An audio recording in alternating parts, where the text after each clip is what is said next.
Dahil po sa Lakiniga, hindi po namin alam kung ano. Yan, pit na po sa inyo. Yan, hugis na hugis ang inyong bewa. Oh. Ano po sa tingin nyo? Pwede po ba yung kulay na yan? Pwede ka itong kulay na to. Ang layo na sa ano. Ang layo sa page. Sa Lakiniga, hindi kami makahanap ng kasing laki na niyang damit. Hanap ko pa ako. Ikakain ka pa. Paano ka makakakain? Paano pagka ako'y kumain ng madami doon? Eh di lubo na. Lubo na yan. Sikip na, hindi na makakaupo. O, sige, ito naman itry nyo. Ma'am, meron po ba kayong ibang kulay? Madami po kaming iba't ibang kulay dito. Kaso, nakadepende po yun sa motif nyo, kaya Ano ang kulay pasensyahan na lang kung walang mahanap. Ayan!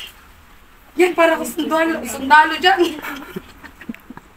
Maganda ang damit ni Do. Maganda sa likod mo yan. Maganda ang damit ni Ga. Pambabae pa lang napili. Sige, babae ka naman. Diyos ko, babae naman siya. Babae siya.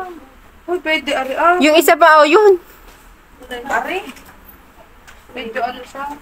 May pagkalalaki. Mag-dress ka na lang. Mabilis ka makakahanap dito. Yan, medyo big sa likod. Tingnan natin sa harap.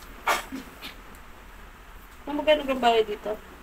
Sa inyo ay 700 na lang po. Ha? Yun ito. Gusot, 700. Kaya damo ka rin. Mukha naman po kayong mayaman, kaya okay lang. Afford nyo naman po yan. Sa Lakiniga, hindi ka siya. Tingnan naman. Hindi na ako sasama. Kayo na lang. Uy, may emerald green ka na. Nasaan? Ayan na. Army green yan. Army green ka. Ay, naku, ang hirap sa lalaki talagang hanapan. Lalaki may Sa dami yung damit niyan.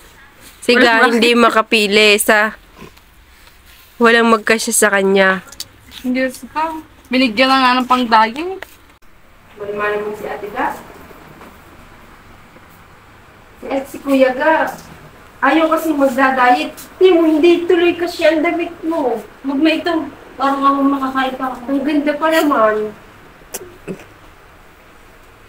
Ang ganda ng Ate Ga. Ayaw mo kasi mo. Sorry na po. Ate Ga. Kuya, ano po ba? Ate Ga daw. Kaya ako hindi pa sama sa